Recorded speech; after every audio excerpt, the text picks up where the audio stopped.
जय भोलेनाथ। श्रावण मास महात्म्य तीसरा अध्याय। श्रावण माह में की जाने वाली भगवान शिव की लक्ष्य पूजा का वर्णन।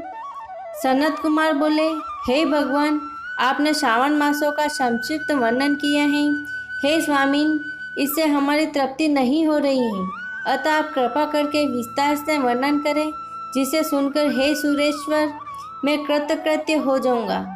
ईश्वर बोले, हे योगीश, जो बुद्धिमान नत व्रत के द्वारा श्रावण मास को व्यतीत करता है, वह 12 महीने में नत व्रत करने के फल का भागी होता है। नत व्रत में दिन की समाप्ति के पूर्व सन्यासियों के लिए एवं रात्रि में ग्रस्तों के लिए भोजन का विधान है। उसमें सूर्यास्त के बाद की 3 घड़ियों को छोड़कर नक्त भोजन का समय होता है। सूर्य के अस्त होने के पश्चात 3 घड़ी संध्या काल होता है। संध्या वेला में आहार, मैथुन, निद्रा और चौथा स्वाध्याय, इन चारों कर्मों का त्याग कर देना चाहिए। गृहस्थ और यति के भेद से उनकी व्यवस्था के विषय में मुझसे सुनिए। सूर्य के मंद पड़ जाने पर जब अपनी छाया अपने शरीर से दुगनी हो जाए, उस समय के भोजन को यति के लिए नक्त भोजन कहा गया है। रात्रि भोजन उनके लिए नक्त भोजन नहीं होता है। तारों के दृष्टिगत होने पर विद्वानों ने गृहस्थ के लिए नत कहा है। यति के लिए दिन के 8वें भाग के शेष रहने पर भोजन का विधान है। उसके लिए रात्रि में भोजन का निषेध किया गया है। गृहस्थ को चाहिए कि वह विधि पूर्वक रात्रि में नत भोजन करे और यति, विधवा अथवा विधुर व्यक्ति सूर्य के रहते नत व्रत करे।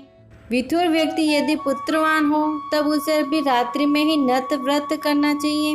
अनाश्रमी हो अथवा आश्रमी हो अथवा पत्नी रहित हो अथवा पुत्रवान हो, उन्हें रात्रि में नत व्रत करना चाहिए। इस प्रकार बुद्धिमान मनुष्य को अपने अधिकार के अनुसार नत व्रत करना चाहिए। इस मौसम में नत व्रत करने वाला व्यक्ति परम गति प्राप्त करता है।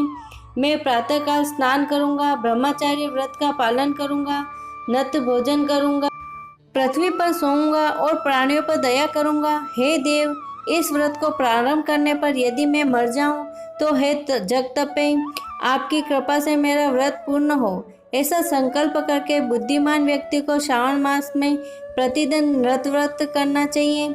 इस प्रकार नत व्रत करने वाले मुझे अत्यंत प्रिय होता है। ब्राह्मण के द्वारा अथवा स्वयं ही अतिरुद्र, महारुद्र अथवा रुद्र मंत्र से महीने पर प्रतिदिन अभिषेक करना चाहिए। हे वत्स, मैं उस व्यक्ति पर प्रसन्न हो जाता हूँ क्योंकि मैं जलधारा से अत्यंत प्रीति रखने वाला हूँ, अथवा रुद्र मंत्र के द्वारा मेरे लिए अत्यंत प्रीतिकर होम प्रतिदिन करना चाहिए। अपने लिए जो भी भोज्य पदार्थ अथवा सुखोपभोग की वस्तु अति प्रिय हो, संकल्प करके उन्हें श्रेष्ठ ब्राह्मण को प्रदान करके स्वयं महीने भर उन पदार्थों का त्याग करना चाहिए। हे मुनि, अब उसके बाद उत्तम लक्ष्य पूजा विधि को सुनिए। लक्ष्मी चाहने वाले अथवा शांति की इच्छा वाले मनुष्य को लक्ष्य बिलपत्रों या लक्ष्य दुर्वादलों से शिव की पूजा करनी चाहिए। आयु की कामना करने वाले को चंपा के लक्ष्य पुष्पों तथा विद्या चाहने वाले व्यक्ति को मल्लिका या चमेली के लक्ष्य पुष्पों से श्री हरि की पूजा करनी चाहिए। शिव तथा विष्णु की प्रशंसा तुलसी के दलों से सिद्ध होती है। पुत्र की कामना करने वालों को कटोरी के दलों से शिव तथा विष्णु का पूजन करना चाहिए। बुरे सपने की शांति के लिए धन्य से पूजन करना प्रशस्त होता है। देव के समक्ष निर्मित किए गए रंगवल्ली आदि से विभिन्न रंगों से रचित पद्म, स्वास्तिक और चक्र आदि से प्रभु की पूजा करनी चाहिए। इस प्रकार सभी मनोरथों की सिद्धि के लिए सभी प्रकार के पुष्पों से यदि मनुष्य को लक्ष्य पूजा करे तो शिवजी प्रसन्न होंगे। तत्पश्चात उद्यापन करना चाहिए, मंडप निर्माण करना चाहिए और मंडप के त्रिभाग परिणाम में वेदिका बनानी चाहिए। तदंतर पुण्य वाचन करके आचार्य का वर्णन करना चाहिए और उस मंडप में विशिष्ट होकर गीत तथा वाद्य के शब्दों और तीव्र वेद ध्वनि से रात्रि में जागरण करना चाहिए। वेदिका के ऊपर उत्तम लिंगतोभद्र बनाना चाहिए और उसके बीच में चावलों से सुंदर कैलाश का निर्माण करना चाहिए। इसके ऊपर तांबे का अत्यंत चमकीला तथा पंचपल्लव युक्त कलश स्थापित करना चाहिए और उसे रेशमी वस्त्र से वेष्टित कर देना चाहिए। उसके ऊपर पार्वती पति शिव की सुवर्णमय प्रतिमा स्थापित करनी चाहिए। तत्पश्चात पंचामृत पूर्वक धूप दीप तथा नैवेद्य से उस प्रतिमा की पूजा करनी चाहिए और गीत वाद नृत्य तथा वेद शास्त्र तथा पुराणों के पाठ के द्वारा रात्रि में जागरण करना चाहिए। इसके बाद प्रातःकाल भली भांति स्नान करके पवित्र हो जाना चाहिए और अपनी शाखा में निर्दिष्ट विधान के अनुसार वेदी का निर्माण करना चाहिए।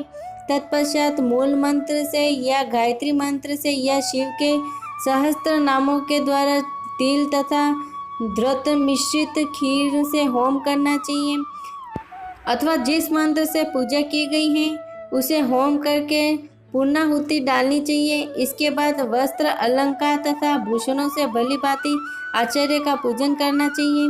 तत्पश्चात अन्य ब्राह्मणों को पूजन करना चाहिए और उन्हें दक्षिणा देनी चाहिए। जिस जिस वस्तु से उमापति शिव की लक्ष्य पूजा की हो उसका दान करना चाहिए। स्वर्णमय मूर्ति बनाकर शिव की पूजा करनी चाहिए। यदि दीप कर्म किया हो तो उसे दीपक का दान करना चाहिए। चांदी का दीपक और स्वर्ण की वृत्तिका अर्थात बत्ती बनाकर उसे गोधूत से भरकर सभी कामनाओं और अर्थ की सिद्धि के लिए उसका दान करना चाहिए। इसके बाद प्रभु से क्षमा प्रार्थना करनी चाहिए और अंत में 100 ब्राह्मण को भोजन कराना चाहिए। हे मुने, जो व्यक्ति इस प्रकार पूजा करता है मैं उस पर प्रसन्न होता हूँ। उसी से भी जो श्रावण मास में पूजा करता है उसका अनंत फल मिलता है। यदि अपने लिए अत्यंत प्रिय कोई वस्तु मुझे अर्पण करने के विचार से इस मास में कोई त्यागता है तो अब उसका फल सुनिए। इस लोक में तथा परलोक में उसकी प्राप्ति लाख गुना अधिक होती है। सकाम करने से अभिलक्षित सिद्धि होती है और निष्काम करने से परम गति मिलती है। इस मास में रुद्राभिषेक करने वाला मनुष्य उसके पाठ के अक्षर संख्या से एक एक अक्षर के लिए करोड़ करोड़ वर्षों तक रुद्रलोक में प्रतिष्ठा प्राप्त करता है। पंचामृत का अभिषेक करने से मनुष्य अमृतत्व प्राप्त करता है।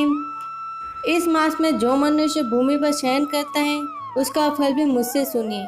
हे द्विज श्रेष्ठ, वह मनुष्य 9 प्रकार के रत्नों से जुड़ी हुई सुंदर वस्त्र से आच्छादित बिछे हुए कोमल गद्दे से सुशोभित देश तकियों से युक्त भव्य स्त्रियों में विभूषित रत्न निर्मित दीपों में मंडित तथा अत्यंत मृदु और गरुड़ाकार प्रवालमणि निर्मित अथवा हाथी दांत की बनी हुई अथवा चंदन की बनी हुई उत्तम तथा शुभ शैया प्राप्त करता है।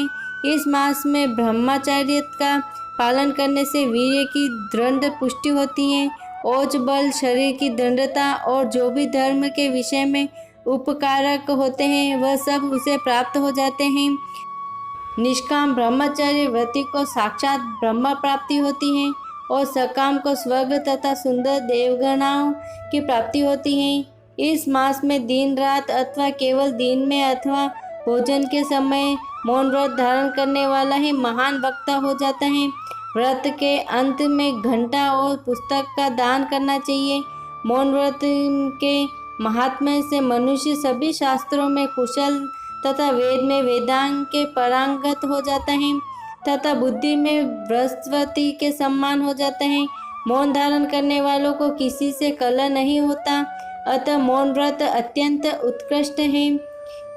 इस प्रकार श्री स्कंद पुराण के अंतर्गत ईश्वर सनत कुमार संवाद में श्रावण मास महात्म्य में नत व्रत, लक्ष्य पूजा, भूमि शयनो, मौनादि व्रत कथन नामक तीसरा अध्याय पूर्ण हुआ। जय भोलेनाथ।